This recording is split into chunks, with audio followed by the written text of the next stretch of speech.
brought to you by Agilus Diagnostics. Health test की बात आती है तो मैं भरोसा करता हूँ India's largest diagnostics company Agilus Diagnostics. खुद को टेस्ट करते रहो। आपसे सवाल करना चाहे कि ईएलएसएस बेसिकली, तो मैं आपसे ये समझना चाहूंगी हमारे व्यूअर्स के लिए भी कि स्पेसिफिकली ईएलएसएस है क्या, और क्या मोटा फायदा कमाने के लिए ईएलएसएस में निवेश करना फायदेमंद हो सकता है या फिर इक्विटी म्यूचुअल फंड्स में ही निवेश रखना चाहिए।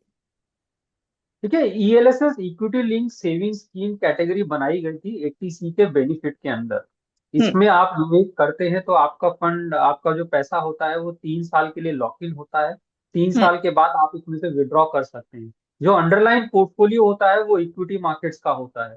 अब अलग ईएलएसएस फंड अलग एक्सपोजर ले सकते हैं, कोई लार्ज कैप में ज्यादा एक्सपोजर ले सकता है, कोई मिड और स्मॉल में ज्यादा ले सकता है, तो वो अंडरलाइन पोर्टफोलियो वेरी कर सकते हैं। लेकिन ईएलएसएस बेसिकली एक इक्विटी डाइवर्सिफाइड फंड ही है, लेकिन जो 80C के बेनिफिट के अंडर में बनाया गया है।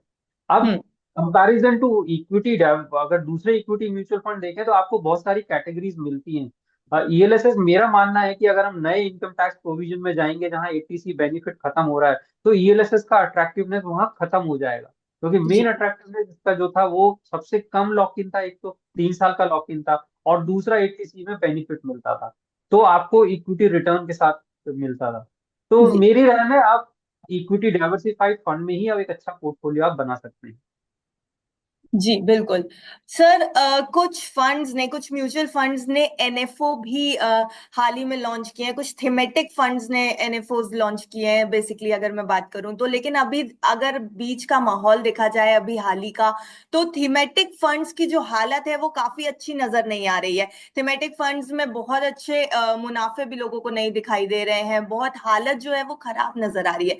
ऐसे में क्या थीमेटिक फंड्स में दांव लगाना बेनिफिशियल हो सकता है हमारे निवेशकों के लिए? देखिए, थीमेटिक फंड्स, पहली बात तो निवेशकों को समझना चाहिए कि एक पर्टिकुलर थीम पे बेस है और एक पर्टिकुलर सेक्टर पे बेस है। अब वो सेक्टर कैसा परफॉर्म करेगा या तो आपको उसकी जानकारी होनी चाहिए। लेकिन अगर आप सिर्फ इसलिए निवेश कर रहे हैं कि एनएफओ आया है और थीमेटिक फंड्स है, शायद हाई रिटर्न देगा, तो मुझे लगता है वो निवेश पूरी तरह से गलत होगा, क्योंकि आप उस सेक्टर को समझते नहीं है। तो थीमेटिक फंड्स का निवेश तब फायदा करता है जब आप सेक्टर को समझते हैं, क्योंकि तब आप अपना निवेश तय कर सकते हैं। आपको पता है इंफ्रास्ट्रक्चर सेक्टर है, तो इंफ्रास्ट्रक्चर सेक्टर कितने टाइम में रिटर्न देता है, कैसा उसका होराइजन होता है, आपको इस बात की समझ है, तो आप थीमेटिक इंफ्रास्ट्रक्चर फंड में निवेश करते हैं।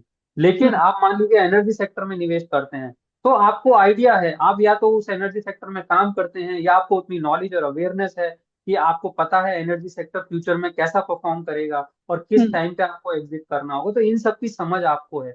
अगर इन सब की समझ है आपको, तो आप थीमेटिक फंड में दाव लगा सकते हैं। मेरी मेरी राय में तब भी 5-10% से पोर्टफोलियो का ज्यादा नहीं होना चाहिए। बट अगर आप सिर्फ रिटर्न देके जा रहे हैं इसमें, या आप न्यूज बेस्ड जा रहे हैं, तो मेरी राय में थीमेटिक फंड से आपको बचना चाहिए। आप डाइवर्सिफाइड इक्विटी फंड में ही निवेश करें।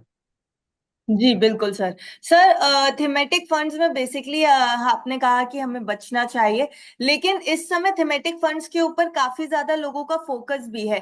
तो अगर थीमेटिक फंड से हम हटते हैं तो क्या थीमेटिक फंड्स के अलावा कुछ ऐसे फंड्स हैं जिनमें ज्यादा फोकस रह सकता है निवेशकों का, जिसके ऊपर ज्यादा फोकस करना चाहिए? जैसे आपने अभी बताया डाइवर्सिफाइड इक्विटी फंड्स, उस के अकॉर्डिंग अगर मैं बात करूं तो कुछ ऐसे फंड्स जो आपकी तरफ से रिकमेंडेड हों कि इस तरीके के फंड्स में जो है वो थीमेटिक फंड से अलग हट करके हम फोकस रख सकते हैं।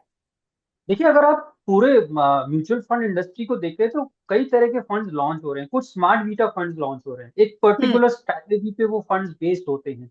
मेरी राय में आप जो है स्मार्ट बीटा फंड जैसी कैटेगरी को आप देख सकते हैं। एक पर्टिकुलर स्ट्रैटेजी है, वो स्ट्रैटेजी शायद फ्यूचर में परफॉर्म अच्छा कर सकती है, और एक पर्टिकुलर, जैसे मैंने कहा, स्ट्रैटेजी पे ही बेस्ड है, तो वहां पर अगर आप निवेश करते हैं और अपने पोर्टफोलियो में इंक्लूड करते हैं तो आपको फायदा हो सकता है।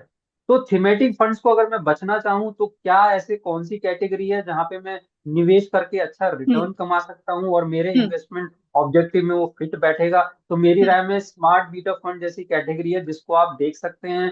बहुत सारी डिफाइंड स्ट्रैटेजीज हैं जिसके ऊपर फंड्स बेस्ड हैं।